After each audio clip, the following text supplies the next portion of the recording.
प्रणाम, मैं हूं हिमांशु द्विवेदी और स्वागत है आपका हमारी खास पेशकश चर्चा में। चर्चा के तहत आज हमारा विषय है वक्फ बोर्ड, कानून पास सियासत खास।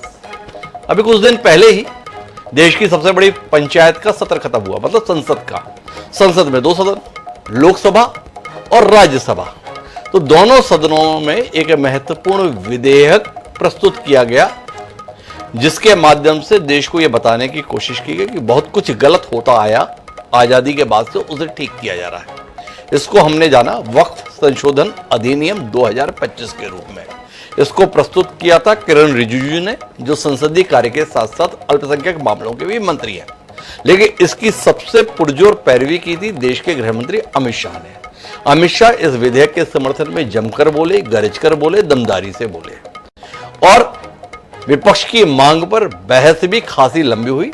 लोकसभा में 8 घंटे का समय निर्धारित था, पर वो बहस तकरीबन 12 घंटे तक चली। रात के 2 बजे मतदान हुआ और एक ठीक ठाक बहुमत के साथ लोकसभा में और बाद में राज्यसभा में भी यह विधेयक पारित हो गया। संसद से पारित विधेयक को राष्ट्रपति के हस्ताक्षर के माध्यम से कानून के रूप में 8 अप्रैल को लागू भी कर दिया गया। माना गया कि अब कुल मिलाकर कानून बन गया है, संसद से पारित हो गया, राष्ट्रपति ने मोहर लगा दी, अमल में आ जाएगा। लेकिन संसद से पास हुए कानून को लेकर सड़क पर नाराजगी व्यक्त की जा रही है। मुद्दे को लेकर अपनी असहमति जताते हुए सड़क पर उतरे ही हुए हैं। कुछ राजनीतिक दलों ने भी मुखरता के साथ इस विधेयक के संदर्भ में अपनी आपत्तियां सड़क पर व्यक्त कर दी हैं। इसमें सबसे मुखर नाम है पश्चिम बंगाल की मुख्यमंत्री ममता बनर्जी का। ममता बनर्जी ने इस पर आपत्ति नहीं जताई, विरोध ही नहीं जताया, बल्कि यह भी ऐलान कर दिया कि संसद में पारित इस कानून को वह पश्चिम बंगाल में लागू नहीं होने देगी। और यहीं पर हमारे कान खड़े हो गए कि संसद में पारित कानून के संदर्भ में क्या किसी राज्य सत्ता को, किसी राज्य की सरकार को यह अधिकार है कि वो उसे लागू करने से रोक सके? अगर है तो किस तरीके से, ये हमें समझना है। दूसरी बात हमको यह समझना है कि संसद में पारित कानून के खिलाफ सर्वोच्च न्यायालय में भी दरवाजा खटखटाया गया है। 17 याचिकाएं दायर की गई हैं। 17 में से 10 याचिकाओं के संदर्भ में प्रधान न्यायाधीश की अध्यक्षता में 3 सदस्यीय पीठ 16 तारीख को इस पर सुनवाई करने जा रही है। भारत सरकार ने भी इन याचिकाओं के संदर्भ में अपनी कैविएट दायर कर दी है। कैविएट का अर्थ यह है कि सरकार का यह आग्रह कि आप इस मामले पर कोई भी फैसला देने से पहले, कोई भी निर्णय लेने से पहले या कोई भी कदम उठाने से पहले हमारे पक्ष को भी जरूर सुनिएगा। आखिरी जो विषय इसके संदर्भ में महत्वपूर्ण है वो यह है कि मुस्लिम संगठन इसमें काफी ज्यादा आक्रामक है और आक्रामकता की हद यह है कि 30 तारीख को all India Muslim personal law board ने ब्लैक आउट का आह्वान किया है। ये चाहा है कि आधे घंटे के लिए पूरे देश भर में इस वक्फ बोर्ड के खिलाफ सब अपने घरों की बत्तियों को बंद कर दें। कोरोना काल में ऐसा हुआ था, देश की एकजुटता को जाहिर करने के लिए प्रधानमंत्री नरेंद्र मोदी के आह्वान पर। अब उसी को हथियार बनाने की कोशिश all India Muslim personal law board कर रहा है। उसे कितनी गंभीरता से लिया जाए, तो ये तमाम सवाल है और सवालों की रोशनी में हमें यह समझना है कि आखिर इस कदर हंगामा क्यों मचा हुआ है। सबसे महत्वपूर्ण बात यह है कि आज जुमे का दिन था, अर्थात शुक्रवार था, और शुक्रवार को एक बार फिर बवाल होकर ही रहा। देश के तमाम हिस्सों से खबर आई कि जुमे की नमाज के बाद लोग सड़कों पर उतरे, प्रदर्शन किए, कई जगह हंगामा हुआ, मारपीट हुई। इस प्रकार की घटनाएं खासतौर पर पश्चिम बंगाल के संदर्भ में ज्यादा सुनाई दी। तो इसी पर आज हम बात करेंगे। हमारे साथ इस महत्वपूर्ण विषय पर चर्चा के लिए कुछ खास मेहमान मौजूद हैं, उनसे आपका परिचय कराए और आने वाले समय में देश की सियासत क्या कुछ करवट लेने जा रही है, इसको जानने, समझने और बूझने की कोशिश करें। उससे पहले समय है आज के विचार सूत्र का। हमारा आज का विचार सूत्र यह कहता है कि विरोध करना अच्छा है, लेकिन उपचार करना बेहतर है। अल्वेडा किंग ने क्या कमाल की बात कही थी। क्या केवल विरोध से ही समाधान निकल जाएगा, या इसके संदर्भ में समाधान को लेकर भी सामने आना होगा? तो वो समाधान क्या होना चाहिए, ये भी जहन में रखते हैं और इससे अपनी चर्चा में आगे बढ़ते हैं। हमारे साथ इस चर्चा का हिस्सा बनने के लिए 4 खास मेहमान हैं। रघुवीर सिंह हमारे साथ में है, प्रवक्ता है भारतीय जनता पार्टी के। सोफिया खान जी हमारे साथ में हैं, जो तृणमूल कांग्रेस और ममता बनर्जी ने इसके खिलाफ मोर्चा खोल रखा है, उस टीएमसी के प्रवक्ता है सोफिया खान जी। हमारे साथ जब भी ऐसे नाजुक मसले होते हैं, अतिकुर रहमान साहब जाने माने इस्लामिक स्कॉलर हैं, साथ में होते हैं। चूंकि ये विषय विधायिका से जुड़ा हुआ है, संविधान से जुड़ा हुआ है, तो इस विषय के मर्मज्ञ के तौर पर छत्तीसगढ़ विधानसभा के पूर्व प्रधान सचिव देवेंद्र वर्मा जी भी खास तौर पर आज हमारे साथ हैं। आप सभी का स्वागत है। चर्चा की शुरुआत हम सोफिया खान जी से करेंगे, लेकिन उससे पहले दो बयानों पर दृष्टि डालेंगे और फिर सोफिया खान जी को आग्रह करेंगे कि वो इस पर अपना पक्ष रखें। मिनोरिटी लोगों को हम एक बात कहते हैं, देखिए आप लोगों को दिल में दुख हुआ है वॉकर प्रॉपर्टी के लिए, आप भरोसा रखिए बंगाल में ऐसा कुछ नहीं होगा जिसमें कोई डिवाइड एंड रूल होगा। आप लोगों ने एक मैसेज दीजिए कि सबको एक साथ में रह के बचना है, जियो और जीने दो। इसके लिए बेसमाल होने का बात नहीं है। ममता बनर्जी तुष्टीकरण के लिए संविधान को अगर तोड़ती हैं, संविधान को नहीं मानती हैं, ये अराजकता कहलाएगा, अराजक मुख्यमंत्री कहलाएगा। तो सोफिया जी, आपकी एक दमदार सरकार, मजबूत सरकार और सड़कों पर हाहाकार, सरकार के संरक्षण के कारण या किसी और कारण वक्फ बिल के संदर्भ में जितना गुस्सा, जितनी आक्रामकता सड़क पर पश्चिम बंगाल में दिख रही है, किसी और राज्य में नहीं दिख रही। क्या यह सरकार द्वारा पोषित, तृणमूल कांग्रेस द्वारा पोषित घटनाक्रम है जिसके चलते सड़कों पर यह स्थिति है? नमस्कार आप सभी को। देखिए, सबसे पहले अभी आपने जो क्लिप चलाया ममता बनर्जी का, उसमें वो साफ साफ कहती भी नजर आई कि यहाँ पर किसी को परेशान होने की जरूरत नहीं है और आप लोग यही मैसेज दीजिए कि हम सब एक हैं। तो मुझे नहीं लगता इससे किसी को भी आपत्ति होनी चाहिए। एक सेकुलर नेता की यही पहचान है। दूसरी बात है, देखिए देश में संविधान को मानते हुए अगर पीसफुल प्रोटेस्ट होता है, वो कोई भी क्षेत्र हो, बंगाल हो या अन्य कोई भी राज्य हो, जरूरी नहीं है कि अगर कोई बिल पास होती है तो सारे लोग एक मत हों और एक साथ मान ले। जिस तरीके से किसानों ने 3 बिल काला कानून पास होने के बाद किसानों ने भी शंभू बॉर्डर में 1 साल तक प्रदर्शन किया और इसको वापस भी लेना पड़ा था। भले ये अलग बात है कई किसानों की जाने गई, लेकिन उसके बाद इस कानून को वापस भी लिया गया। तो शायद इसी भरोसे के साथ आज जो लोग हैं, बोलना गलत नहीं होगा कि जो मुसलमान लोग हैं, वो लोग के मन में जो भ्रम है, जिस तरीके से, देखिए मैं अभी सही या गलत है इस चीज के ऊपर मैं ज्यादा बहस नहीं करना चाहती, लेकिन कहना यह जरूर चाहूंगी कि मुसलमानों को आज 2014 के बाद जिस तरीके की स्थिति को झेलनी पड़ी है, तो कहीं ना कहीं मुसलमान, जाहिर सी बात है कि उस कॉन्फिडेंस में वो नहीं आ पा रहे हैं कि मोदी सरकार कुछ भी मुसलमानों के हित में करेगी। इसलिए क्योंकि अब तक की जो रिकॉर्ड है उसमें मुसलमानों का अब तक कोई कुछ भला हुआ नहीं है। वो देखिए 2014 के बाद ट्रिपल तलाक आया, सही गलत में अभी उसकी चर्चा नहीं करूंगी। कहने का ये मतलब है कि सिर्फ और सिर्फ मुसलमानों के ही धर्म वाली चीजों में ही बदलाव क्यों आ रहा है। कई ऐसे धर्म हैं हिंदुस्तान में, लेकिन अन्य किसी भी धर्म की तो कोई ऐसी बात नहीं हो रही है, कहीं ऐसी कोई आस्था को चोट पहुंचाने वाली बात नहीं होती कि अन्य धर्म के लोग प्रदर्शन करें। कुल मिला के यहाँ पर जो विलेन है, यहाँ पर जो किसी भी तरीके से बुरे लोग मुसलमान ही साबित होते हैं। तो अगर बंगाल में प्रदर्शन हो रहा है तो इसे ये समझ में आता है कि बंगाल में सबको आवाज रखने को मौका मिलता है। अन्य देशों में देखिए यहाँ पर मैं थोड़ा माफी के साथ हस्तक्षेप करता हूं। एक तो आपने दोनों विषयों पे कह दिया सही है या गलत है, अभी मैं इस पे नहीं जाना चाहती। अब आप जैसी विदुषी प्रवक्ता सही गलत को लेकर बचने की कोशिश करेगी तो मैं सही गलत के लिए किसके पास जाऊंगा? 3 तलाक के संदर्भ में लिया गया फैसला या कानून सोफिया खान नहीं बताएंगी सही हुआ या गलत हुआ तो समाज को दिशा कैसे मिलेगी? पहला सवाल। दूसरा आपसे सवाल इस बात को लेकर भी साथ में है, शांतिपूर्ण प्रदर्शन आपने शब्द इस्तेमाल किया, उस पर किसी को क्या ऐतराज? पर शांतिपूर्ण तो हो नहीं रहा। मुर्शिदाबाद में आपकी ही पुलिस जिस तरीके से पिट रही थी उसके दृश्य आम है। जिस प्रकार के वातावरण, जिस प्रकार की आक्रामकता दिखाई दे रही है वो सामने है। सरकार के मंत्री कोलकाता को जाम कर देने के संदर्भ में ऐलान कर रहे हैं। क्या आपको नहीं लगता है कि आपकी पार्टी का रुख कुछ अलग जा रहा है, जो कहीं ना कहीं कुछ और घटित करने के मंसूबों को जाहिर कर रहा है? थोड़ा स्पष्ट करें दोनों चीजों के संदर्भ में। देखिए हिमांशु जी, मैंने अभी पहले ही कहा कि लोकतंत्र में हर किसी को अपनी आवाज रखने का रखने की अनुमति दी गई है हमारे संविधान में।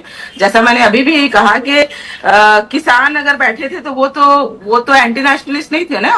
उस तरीके से अगर मुसलमान अपनी बातों को रख रहे हैं और यहाँ पर अगर इजाजत दी जा रही, देखिए हम बार बार कह रहे हैं कि पीसफुल प्रोटेस्ट होना चाहिए। अगर 2-4 छुटपुट घटनाएं कुछ आती हैं तो प्रशासन उसको रोकेगी, उसको देखेगी, या जो लोग भी तोड़फोड़ के मामले में सामने आएंगे तो उनको कड़ा दंड भी दिया जाएगा। ये मैं खुद चाहती हूँ, मैं इसको बिल्कुल कंडेम करती हूँ। कोई भी नॉन वायलेंस तरीके से प्रोटेस्ट नहीं होना चाहिए इस देश में किसी भी तरीके से। और दूसरी बात है कि ममता बनर्जी एक सेकुलर नेता हैं जो हर एक धर्म के लोगों के साथ रहती हैं। जैसा आपने खुद ही कहा कि वो कल जैन धर्म के लोगों को लेकर नेताजी इंदौर स्टेडियम में थी, वहां पर वो अपनी बातें रख रही थी और वो यही मैसेज दे रही थी कि सारे धर्म के लोगों को एक साथ मिलकर सारे देश में यही हमें एकता का पैगाम देना चाहिए। तो यही तो एक नेता की पहचान होती है ना।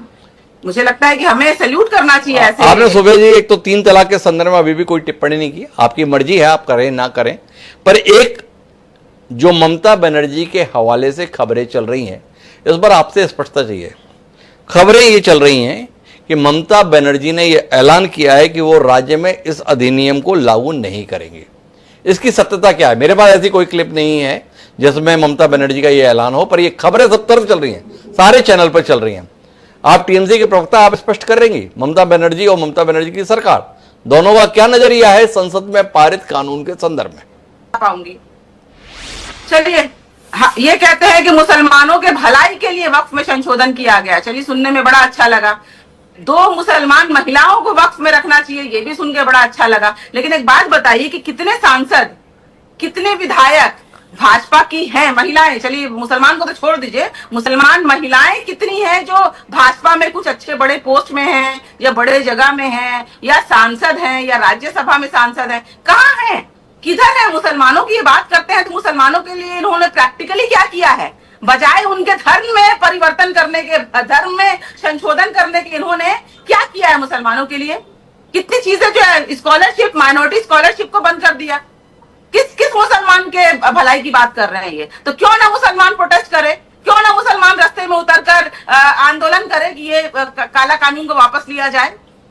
मुसलमानों को क्या आपने, भाजपा के लोगों ने, मोदी सरकार ने क्या कॉन्फिडेंस में लेके ये बिल पास किया है? अगर करते तो शायद इस तरीके का नजारा देखने को नहीं मिलता। लेकिन कहीं ना कहीं इनकी मंशा है कि मुसलमान रास्तों पर उतरे, मुसलमान प्रोटेस्ट करे, ताकि ये दिखा पाए कि मुसलमान एंटी नेशनलिस्ट है। और मुसलमान को जो लोग, जैसे ममता बनर्जी एक सेकुलर पार्टी है, वो जाहिर सी बात है कि मुसलमानों का दर्द समझ रही है। मुसलमानों का नहीं, हर एक लोगों का दर्द समझ रही है। मुसलमान भी उसमें आते हैं, मुसलमान भी इस देश के नागरिक हैं, मुसलमान भी बंगाल में रहने वाले अगर मुसलमान है तो वो भी यहाँ राज्य में रहते हैं। तो क्यों ना ममता बनर्जी उनका साथ दे, क्यों नहीं उनको पीसफुल प्रोटेस्ट करने दे?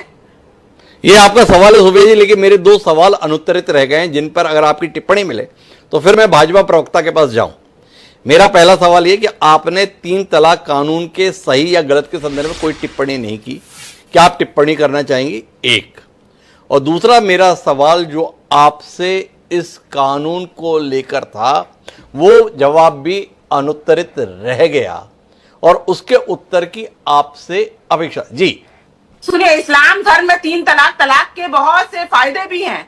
जलाकर मारा तो नहीं जाता ना। जिस तरीके से अगर हम गाय के जैसा बांध दें और तलाक ना मिले, कितनी हिंदू महिलाओं को जो है वो जलाकर मार दिया जाता है।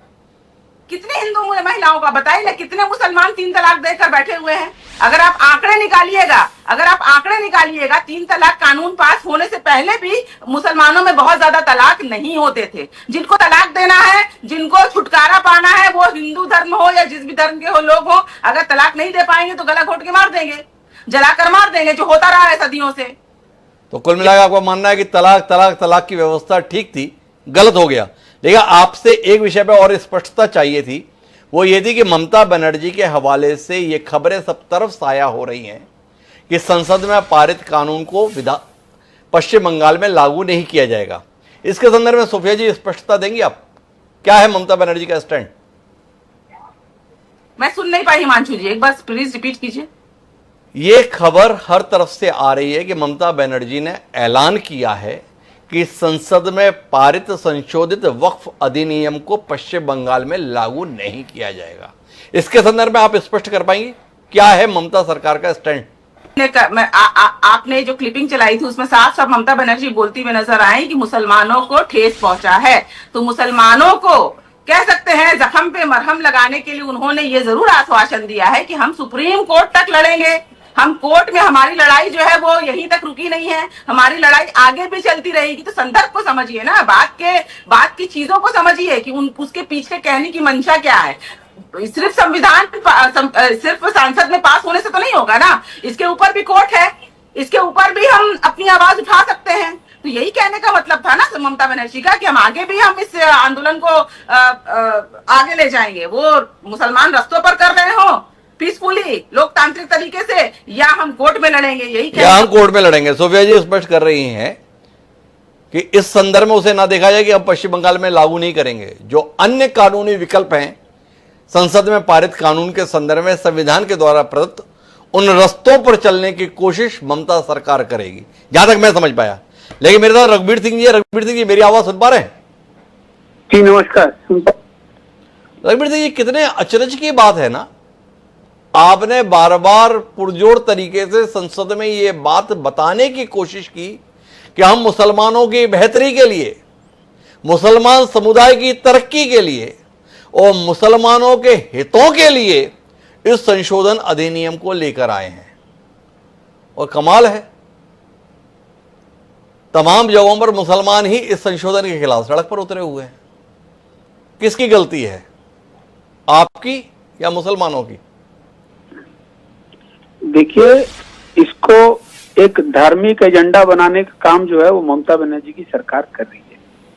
मैं आपको बता दूं, जिस दिन ये बिल पास हुआ है, ममता बनर्जी के घर के 200 मीटर पे कुछ मुस्लिम भाई रास्ते पे खड़े होकर मिठाई बांटते हुए नजर आए। उनको जोर जबरदस्ती उठा करके पुलिस लाल बाजार, जो पुलिस हेडक्वार्टर है कलकत्ता में, वहां ले जाया गया कि आप नहीं कर सकते, आप अपनी खुशी जाहिर नहीं कर करते। बहन हमारे यहाँ पर लोकतांत्रिक का झंडा लेके जो गाना गा रही थी, यहाँ पर कल हनुमान जयंती है, उसको लेकर हाई कोर्ट का परमिशन लेके प्रोग्राम करना पड़ता है। और कल जो प्रोग्राम किया गया है, जो कलकत्ता शहर सारा हम लोग देखें जाम था, और स्टेज पर तृणमूल के एमएलए नजर आते हुए, भाषण देते हुए नजर आए कि मुख्यमंत्री आज के इस विरोध से बहुत खुश नजर आ रही हैं। जब दूसरे धर्म के लोग अपना विचार को रखना चाहते हैं, अपने धार्मिक भावनाओं को रखना चाहते हैं, तब इनकी सरकार रोकती है। और जो इनके पॉलिटिकल एजेंडे पे रास्ता विरोध करते हैं, पुलिस को मारते हैं। पुलिस जब जिनकी नौकरी चली गई, वो लोग जब प्रदर्शन करते हैं तो पुलिस उन्हें लाठी घूसे लातों से मारते हुए नजर आती हैं। ये क्या पुलिस मैनुअल में है कहीं पर? जी, आप मेरे सवाल के साथ में नहीं जुड़े, आप अपने एजेंडे के साथ जुड़े। मेरा सवाल आपसे क्या था? मेरा सवाल यह था कि आपका दावा यह था कि यह वक्फ संशोधन बिल मुसलमानों की बेहतरी के लिए है, मुसलमान समुदाय के कल्याण के लिए है। और देखने में आ रहा है कि दुनिया भर से मुसलमान इसके खिलाफ सड़क पर उतर रहे हैं। पश्चिम बंगाल की बात नहीं है, भाजपा शासित राज्यों में भी मुसलमान सड़क पर हैं। मध्य प्रदेश में आज जबरदस्त प्रदर्शन हुआ है। तो आपसे समझना चाहता हूं कि गलती पर कौन है, मुसलमान या भारतीय जनता पार्टी? जो गरीब मुसलमान है, जो गरीब तबके का मुसलमान है, जिनको लगा है कि ये वक्फ बोर्ड उनकी बेहतरीन के लिए भाजपा सरकार नरेंद्र मोदी की नेतृत्व में आया है। हमने मध्य प्रदेश में भी देखा है कि वो खुशी मनाते हुए हैं। पर कुछ राजनीतिक पार्टियां हैं जो अपनी राजनीतिक रोटियां सेकने के लिए कुछ लोगों को जो है ये काम करने के लिए उनको भेजा जा रहा है और वो आगे आ रहा है। नहीं, लेकिन रघुवीर सिंह जी, दृश्य तो बहुत अलग अलग है। जो खुशी मनाते दिख रहे हैं वो गिनती के लोग हैं, 10, 20, 40, और जो विरोध में हैं वो हजारों की संख्या में सड़कें भरी हुई हैं। तो आप कहना क्या चाहते हो? मुसलमानों में गरीब गिनती के रह गए हैं और समृद्ध मुसलमानों की संख्या लाखों में पहुंच गई है, इसलिए जो आपत्ति जता रहे हैं वो समृद्ध मुसलमान हैं और जो खुशी मना रहे हैं वो गरीब गिनती के हैं, ऐसा है?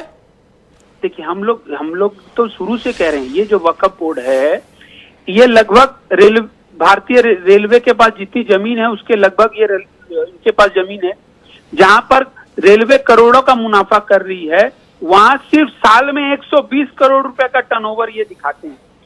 तो इसका ये जो फायदा जो गरीब मुसलमान को मिलना चाहिए, वक्फ का कारण क्या था, वक्फ बोर्ड बनने का कारण क्या था, ये जो जमीन दान के दिए जाती है इसका कारण क्या है, जो गरीब तबका है, जो गरीब महिलाएं हैं, उनको इसका फायदा मिले, इसीलिए लोगों ने अल्लाह के नाम पर ये जमीनें दी गई। पर हम लोग ने क्या देखा, कैसे कुछ नेताओं को, उन धार्मिक नेताओं ने इसका फायदा उठाया है। आप बताइए, पश्चिम बंगाल में भी हम लोग देख रहे हैं, जिस तरह मुख्यमंत्री ये जो नौकरी करता है, जिनको नौकरी नहीं मिला उन्हें पुलिस लाठी मारती है, और मुर्शिदाबाद में हम लोग ने देखा है पुलिस कैसे मार खा रही है। तो अरे वो तो ठीक है रघुवीर जी, आपने देखो दलील कितनी मस्त दी है ना, कि इनके पास इतनी जमीन है फिर भी टर्नओवर इतना ही है, कहां भला हो रहा है। आपसे दो सवाल है, ये वक्फ बोर्ड क्या एक मुनाफाखोर कंपनी के तौर पर काम करना चाहिए कि कितना मुनाफा कमा रही है, और दूसरा आपसे जानना है, अगर रेलवे का आप उदाहरण दे रहे हैं, रेलवे इतना ही बढ़िया काम कर रही है, रेलवे वाकई इतने मुनाफे में है, तो वो 5 साल से सीनियर सिटीजन की छूट तक तो आप खत्म कर दिए। जब आप लोगों के कल्याण के लिए हैं तो ऐसा आपने क्यों किया? भाई साहब, पश्चिम भारत सरकार ने कि जितनी आप जो हमारी सुविधाएं हैं उनमें हम किसी धार्मिक जन जन योजना, ये किसी कौन हिंदू है कौन मुसलमान है उसके हिसाब से नहीं देख के दिया जाता। आज प्रधानमंत्री को कोविड के बाद में आपका जो हमारा राशन देने का काम सरकार कर रही है, वो क्या मुसलमानों को नहीं मिल रहा है? आप तो विषयांतर कर दिए रघुवीर जी, आप अपनी दलील से ही दाएं बाएं हो गए। थोड़ा विचार कीजिएगा अपनी दलील पर।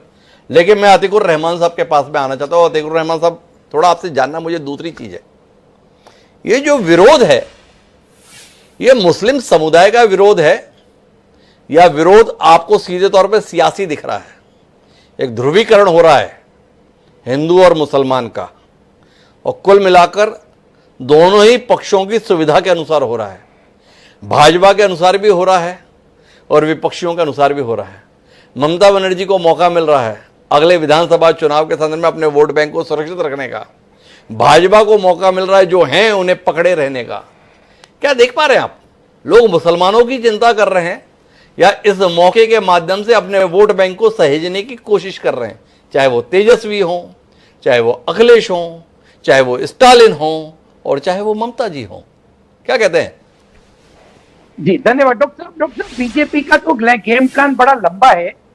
बीजेपी का गेम प्लान सिर्फ इतना नहीं है कि जो मुट्ठी भर मुसलमान इनके हाथ में है उन्हीं को मुट्ठी में रखे, इनका गेम प्लान बड़ा लंबा है। सवाल ये उठता है डॉक्टर साहब कि कौन सी पॉलिटिकल पार्टी किस तरह से इस मुद्दे के ऊपर मुसलमानों को रिझाना चाह रही है, और मुसलमानों के पास चॉइस क्या है? मुसलमानों के पास कोई चॉइस नहीं है। या तो वो कांग्रेस से गुहार लगाएंगे, समाजवादी से गुहार लगाएंगे, ममता जी से गुहार लगाएंगे, और वो गुहार लगाने वाले जो इर्द गिर्द मुसलमान घूमने वाले इन पार्टियों के, उसी के तहत ये पार्टी सुप्रीम कोर्ट गई है। मैं चाहता हूं डॉक्टर साहब के रघुवीर जी मुझे गलत साबित करें कि भाई हमारा विरोध गलत है। अब ये देखिए रघुवीर जी गोल गोल घूमने से तो कोई फायदा नहीं कि वक्फ की जमीनें इतनी हैं और मुनाफा नहीं हो रहा था, और अब हम जो संशोधन लाए हैं उससे मुनाफा होने लगेगा। गोल गोल घूमना करिए ना।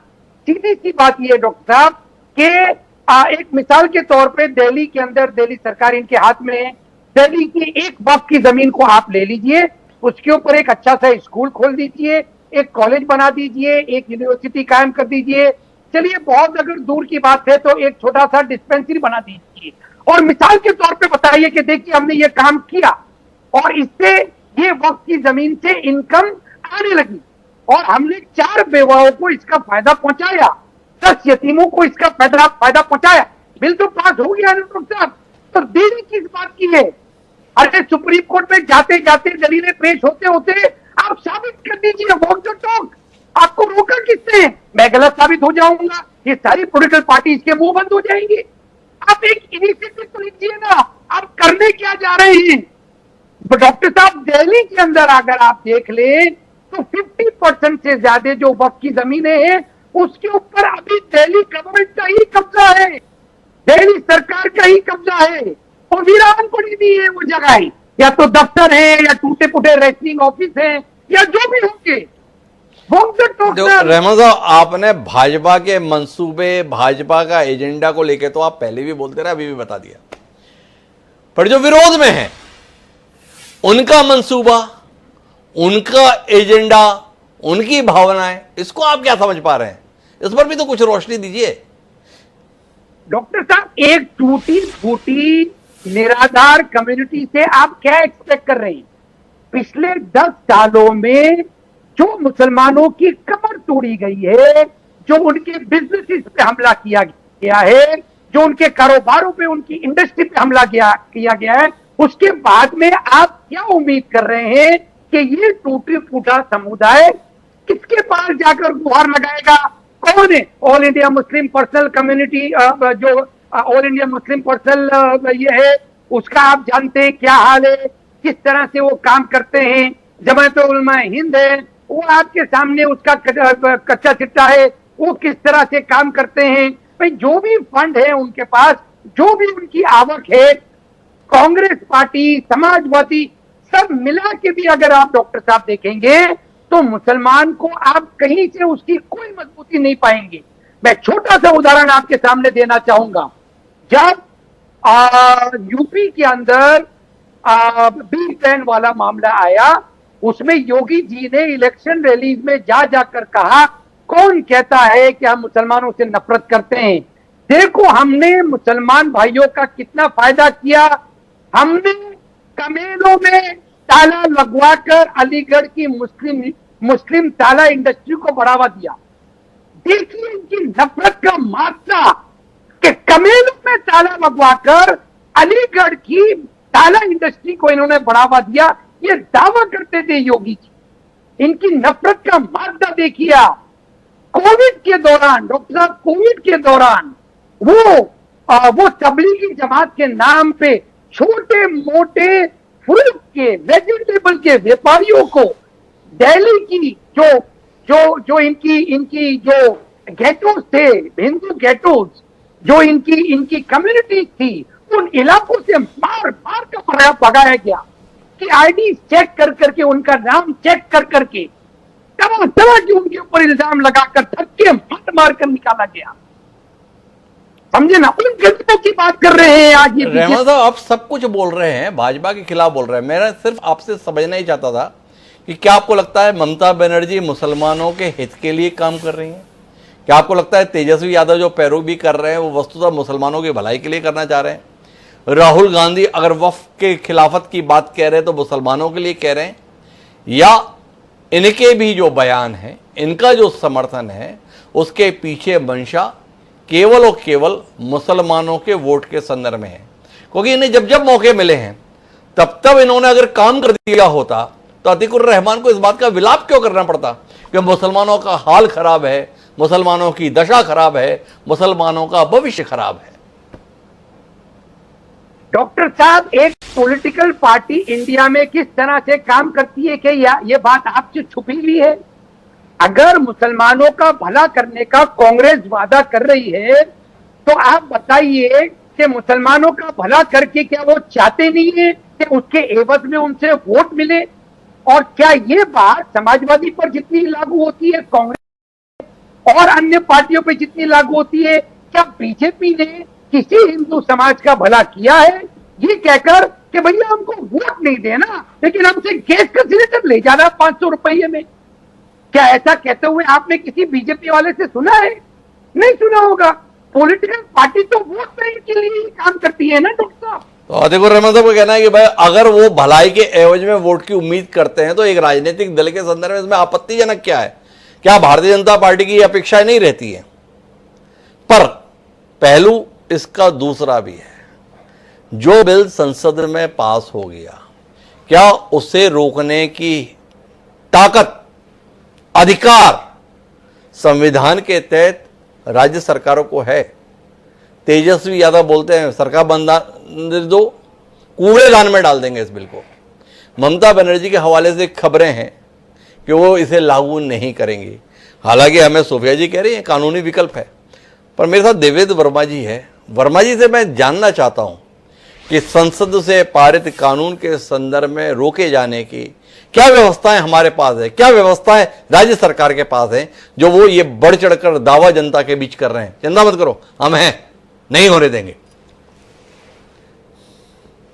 देखिए, वक्फ कानून जो है वो लोकसभा और राज्यसभा दोनों हाउसेस से पारित हुआ है। राज्यसभा अर्थात स्टेट का रिप्रेजेंटेशन जहां पर रहता है वो सभा है, और लोकसभा जहां पर की जनता सीधे चुने हुए प्रतिनिधि को भेजती है।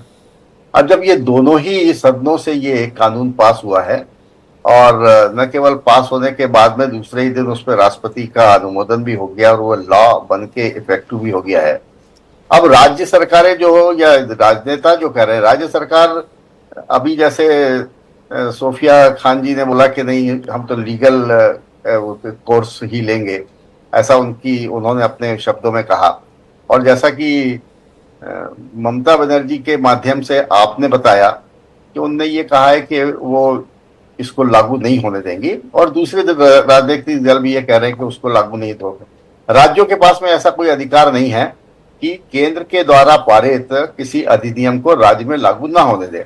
जो अधिकार उनके पास में है वो कॉन्स्टिट्यूशन के आर्टिकल 131 के अंतर्गत है या 242 के अंतर्गत है। उसमें भी केवल उनकी अथॉरिटी को चैलेंज कर सकते हैं। एक अमेंडमेंट 1978 में हो गया था, वो अमेंडमेंट तो वापस रिपील भी हो गया। इसलिए अब केवल अधिकारिता के अलावा और भी एनजीओ या किसी भी नागरिक के पास में कि वो संसद के द्वारा पारित कानून को राज्यों में लागू होने, क्योंकि ये मैं देवेंद्र वर्मा जी बीच में रोकता हूं आपको और एक स्पष्टता चाहता हूं। आपने बताया कि संसद के दोनों सदनों से पारित हो गया, और जानकारी यह है कि राष्ट्रपति ने इसको हस्ताक्षर करके 8 अप्रैल से लागू भी कर दिया। तो आपसे जानना चाहता हूं, 8 अप्रैल से ये पूरे देश में स्वमेव लागू हो गया, या हर राज्य सरकार को अपने अपने स्तर पर कोई आदेश निकालना है कि हम भी अपने यहाँ लागू कर रहे हैं, या देश की व्यवस्था ये बोलती है कि राष्ट्रपति ने हस्ताक्षर कर दिया, बेवकूफ़ बनाना बंद कीजिए, पूरे देश में ये कानून लागू हो चुका, जिसमें पश्चिम बंगाल भी है, जिसमें बिहार भी है, जिसमें तमिलनाडु भी है, जिसमें गोवा भी है। क्या है स्थिति देवेंद्र जी? सभी राज्यों में जैसे ही राष्ट्रपति ने हस्ताक्षर किए और जिस तारीख से वो लागू हुआ, सभी राज्यों में वो एक साथ लागू हो गया। आपको याद होगा पहले स्थिति अलग थी, पहले जम्मू कश्मीर को छोड़कर लिखा रहता था उसमें जम्मू कश्मीर, लेकिन अब जब से आपकी धारा 377 खत्म हुई है तब से जम्मू कश्मीर में भी लागू हो गया। अर्थात हर एक राज्य में जिस दिन राष्ट्रपति ने नोटिफिकेशन पर दस्तखत किए, जैसा कि उसमें लिखा था, यह उस दिन से लागू होगा जिस दिन राष्ट्रपति इस पर नोटिफिकेशन जारी कर दे। नोटिफिकेशन जारी किया 8 तारीख को, इमीडिएट इफेक्ट से ये लॉ पूरे देश में एक समान तरीके से लागू हो गया। अब केवल ये राजनीतिक दल जिन्होंने संसद में भी इसका बहुत विरोध किया था, बाहर भी बहुत विरोध किया था, आखिर वो उनके जो फॉलोअर्स हैं उनको कैसे अपने साथ में बांधे रखे, ऐसा मेरा मत है, अपने साथ में बांधे रखे। इसलिए उनको इस सारी प्रक्रिया में उलझाए रख रही है। कहीं प्रदर्शन हो रहे हैं तो उसको समर्थन दे रहे हैं, कहीं खुद स्टेटमेंट दे रहे हैं, और इस प्रकार से पूरी जनता को, मैं कहूंगा पूरी जनता को इस प्रकार से गुमराह कर रहे हैं। कोई भी राज्य सरकार इसको लागू होने से नहीं रोक सकती। और एक और प्रश्न है, यदि मान लीजिए कोई सरकार इसको लागू करने से रोकती है तो उसकी रेमेडी क्या है? उसकी रेमेडी यह है, या तो राज्य सरकार यदि इसको रोकना चाहती है तो सुप्रीम कोर्ट में अपील दायर करे और सुप्रीम कोर्ट से अपना फैसला ले। यदि सुप्रीम कोर्ट जैसा फैसला देगा वैसा होगा, लेकिन मैंने बताया केवल ये लेजिस्लेटिव अथॉरिटी के ऊपर होगा। कृषिला वाली बात अलग है, अभी किसी ने रेफर किया था कृषिला को कि 3 साल से चला और वापस लेना पड़ा।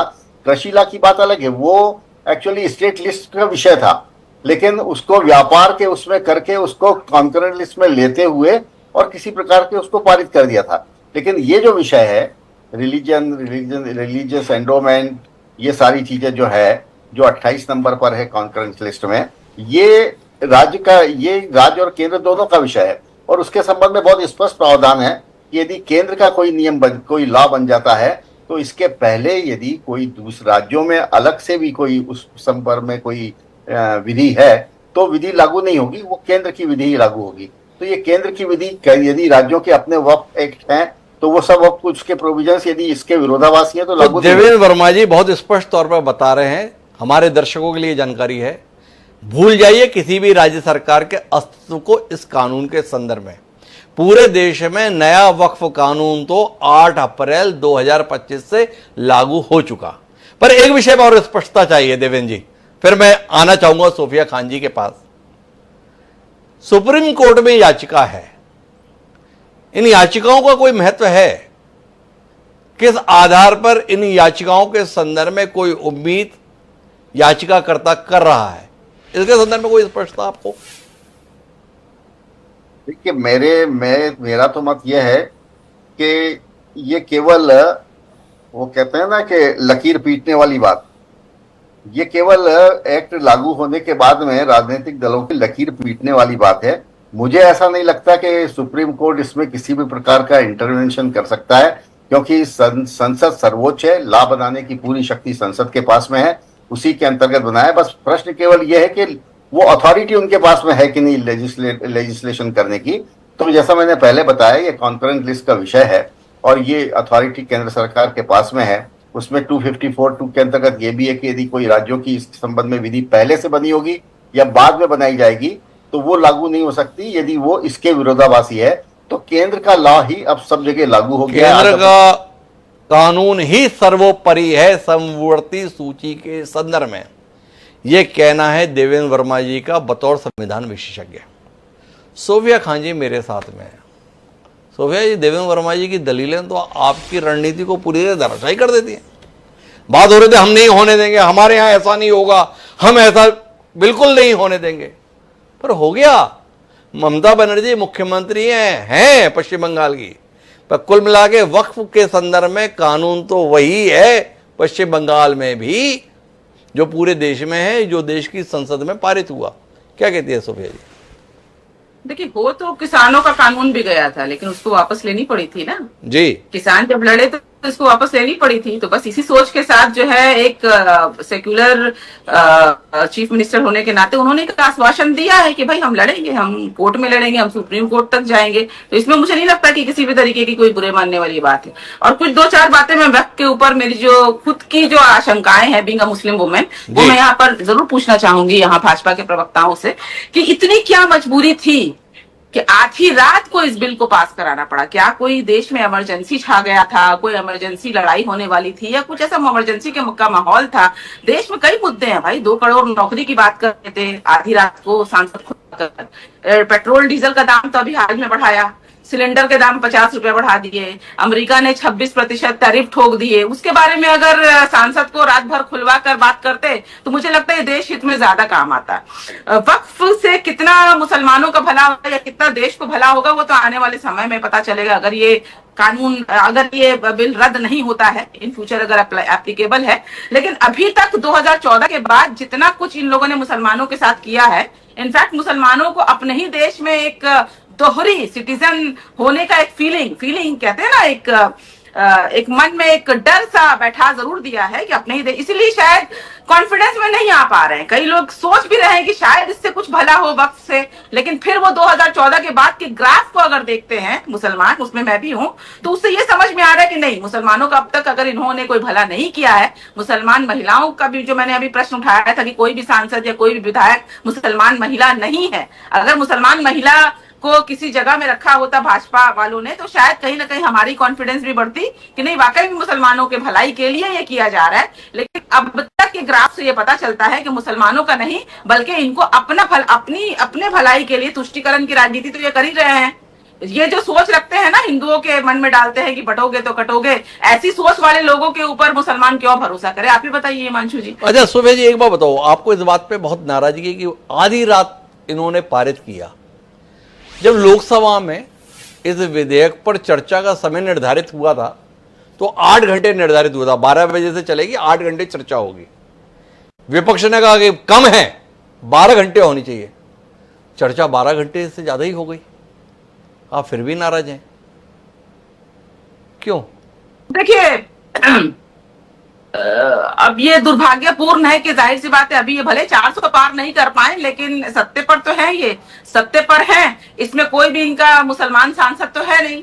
मुसलमान सांसदों की संख्या कितनी है मैं पूछना चाहूंगी। अगर वो होते तो जाहिर सी बात है कि ये सत्ते पर होकर भी वो लोग जरूर इसके खिलाफ आवाज उठाते, लेकिन दुर्भाग्यपूर्ण के मुसलमानों की संख्या कम है भाजपा में। इस कारण से भी ये इनकी जीत हुई कि ये वक्फ को लेकर बात कर रहे हैं। देखिए, वक्फ को लाने की दो मकसद है। जहां तक मैंने सुन रखा है कि अंबानी का जो एंटालिया है वो भी वक्फ जमीन पर बैठी हुई है, वो खड़ी है, उसके ऊपर केसेस भी चल रहे हैं। क्या पता ये कहीं ना कहीं दोस्ती निभाने की भी नीति हो सकती है। इस तरीके से बहुत सारी जमीनें हैं जो सरकारी जमीनें हैं जिसके ऊपर वक्फ वालों ने केसेस किए थे, उसके ऊपर भी शायद चिंता हो रही होगी। और इसमें एक तीर दो निशान है, एक तो संपत्ति भी आ जाएगी, सरकार को मिल जाएगी, और दूसरी है कि तुष्टिकरण की राजनीति कर पाएंगे, ये दिखा पाएंगे। देखिए भाई, मुसलमान कितने विलेन हैं। मुसलमान कानून को नहीं मानते, संविधान को नहीं मानते, मुसलमान रस्तों पर तोड़फोड़ कर रहे हैं, प्रोटेस्ट कर रहे हैं। ये तो मतलब यही तो 2014 से होता चला आ रहा है। यही तो 2014 से होता आ रहा है। रघुवीर सिंह जी, आपके पास वापस आता हूं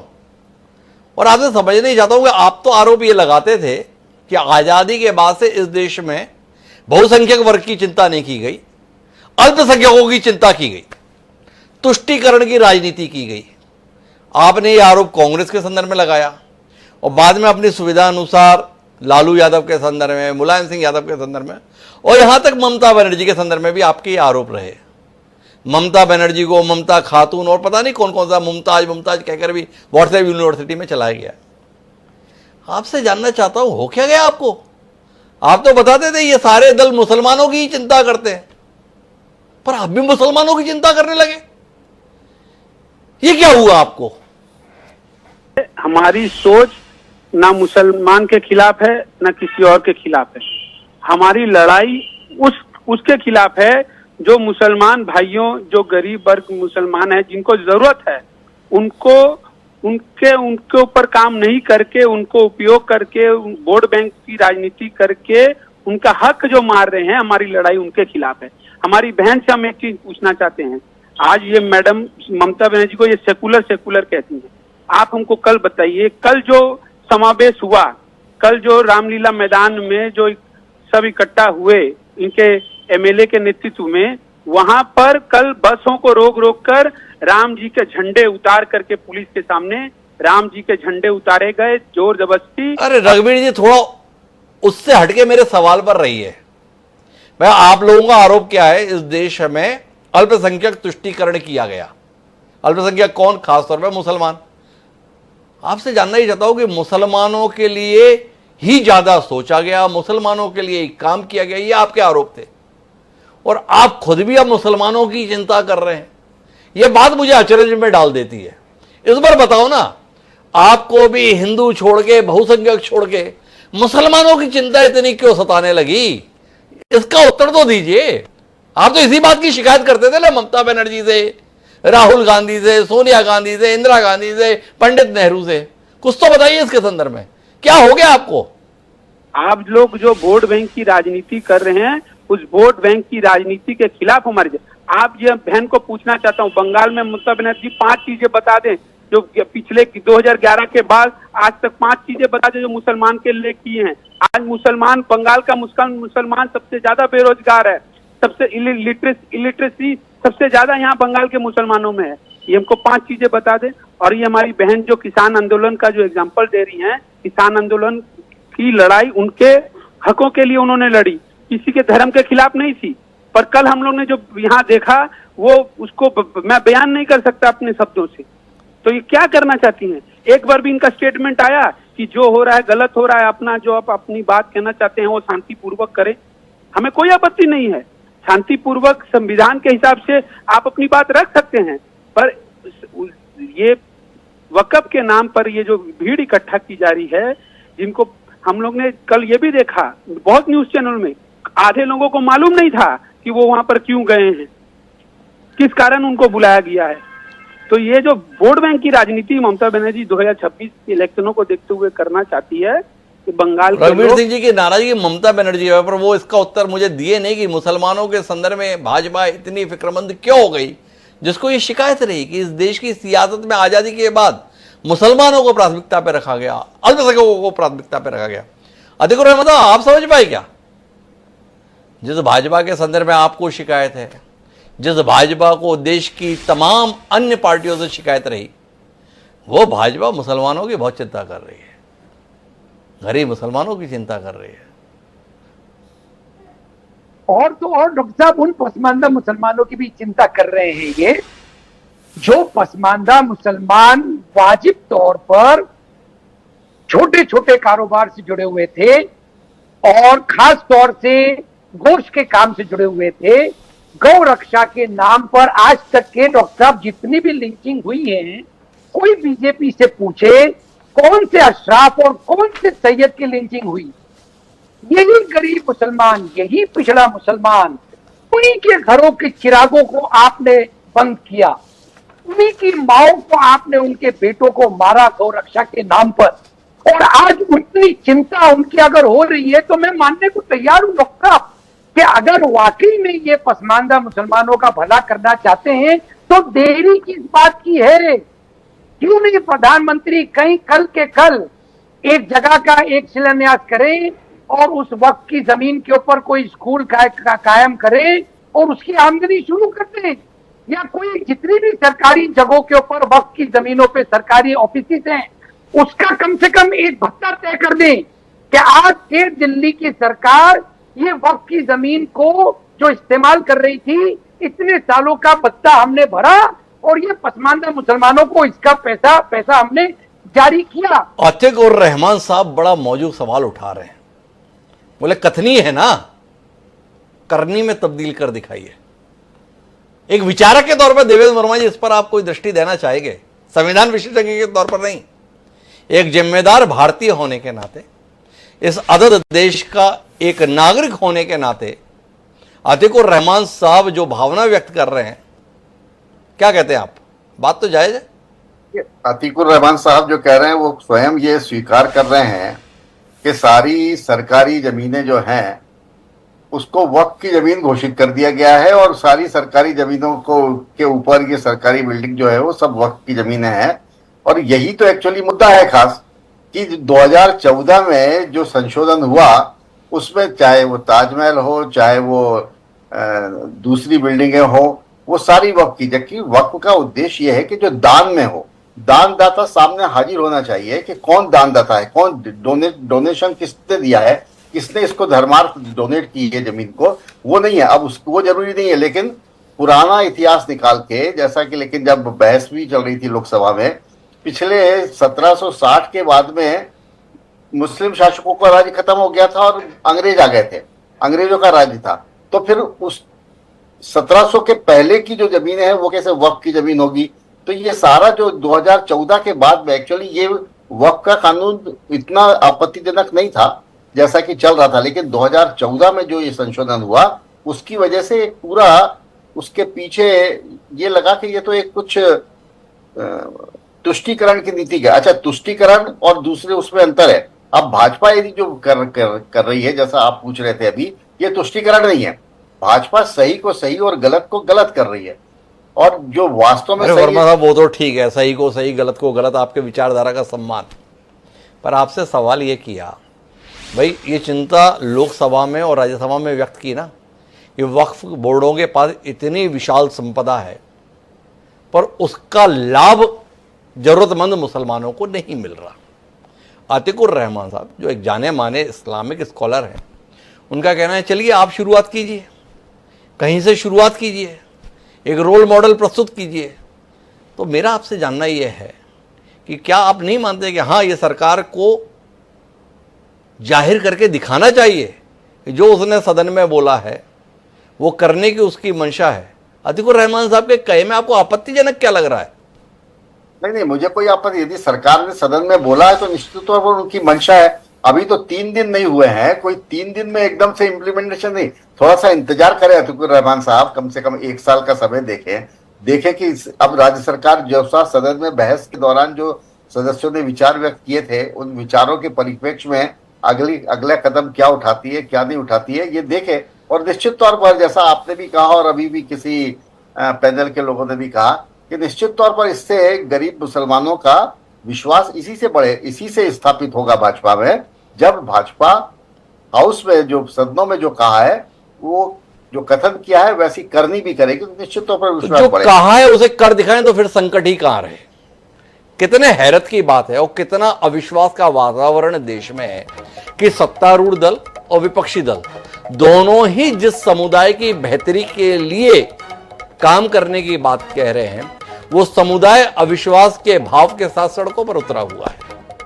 कहां से चले थे कहां आ गए।